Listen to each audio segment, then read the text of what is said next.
বিশ্বের সবচেয়ে বেশি তেল ভাণ্ডারের মালিক যে ৭ দেশ। ৭ কুয়েত ১০১.৫ বিলিয়ন ব্যারেল। ছোট দেশ হলেও বিশাল তেলের মজুদের কারণে এদের অর্থনীতি অত্যন্ত মজবুত এবং মাথাপিছু আয় বিশ্বের অন্যতম শীর্ষস্থানে। ৬ সংযুক্ত আরব আমিরাত ১১৩ billion barrel.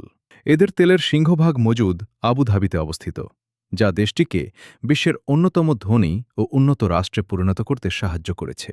৫ Iraq ১৪৫ billion barrel. দেশটি তাদের বিশাল তেলের মজুদ ব্যবহার করে যুদ্ধের ক্ষয়ক্ষতি কাটিয়ে নতুন করে জাতীয় অর্থনীতি পুনর্গঠনের চেষ্টা করছে। ৪ কানাডা ১৭০.৩ বিলিয়ন ব্যারেল।